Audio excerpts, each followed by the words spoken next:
দয়াল নবীর মহব্বত নিয়ে যদি একবার নবীজির রওজা মুবারক জিয়ারত করো,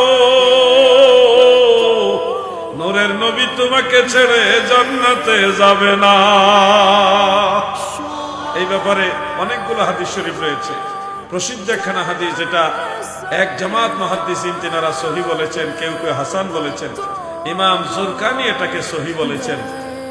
শেখ ইমাম আব্দুল হক রাহমাতুল্লাহ আলাইহি, আব্দুল হক মুহাদ্দিস দেহলভী নয়, আব্দুল হক ইসমিলি রাহমাতুল্লাহ আলাইহি, তিনি বলেছেন এই হাদিসটা সহিহ, যেটাকে অন্যান্য মুল্লা আলী কারি ইবনে হাজার মক্কি অন্যান্য মুহাদ্দিসরা সহিহ বলেছেন। দয়াল নবীজি বলেছেন, মান যারা কবরি ওয়াজাবাত লাহু শাফাআতি, যারা আমি রাসূলের রওজা মুবারক জিয়ারত করবে তাকে শাফাআত করা আমি রাসূলের জন্য ওয়াজিব হয়ে যাবে। সুবহানাল্লাহ।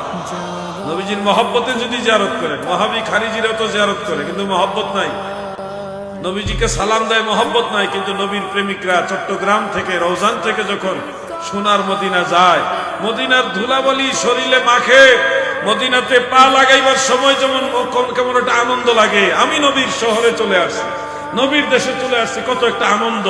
অনেক আশেককে দেখেছি মদিনা শরীফের ধুলাবালি চুমা খাইতেছে, এটা হলো প্রেম। এই যে আনন্দ, এই আনন্দটাই হলো নবীজির উম্মত হয়েছেন, রাহমাতুল্লিল আলামিন নবী পেয়েছেন, এটা নবী পাওয়ার আনন্দ।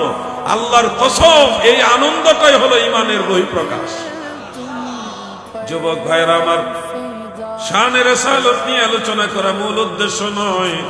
আমার আলোচনার বিষয়বস্তু হলো আরেকটা, পাক ভারত উপমহাদেশে ইসলাম ধর্ম প্রচারে আউলিয়া কেরামের অবদানটা আপনাদেরকে তুলে ধরবো। তবে নবীজির কথা না বললে শান্তি লাগে না, কেন জানে লাগে না জানি না, বারবার হইলো মানে সূরা ফাতিহা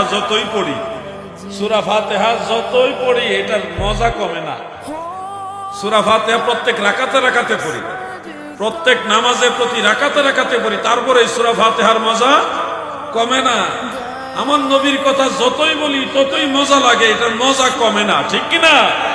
নবীজির শানের কথা বলবো রে কারে, নবীজির গুণের কথা বলবো রে কারে, নূর অংশ দিবানা জঙ্গলায় ঠিকানা, ঘুরিয়া বেড়ায় নবী ধারে গোধারে, নবীজির শানের কথা বলবো রে কারে।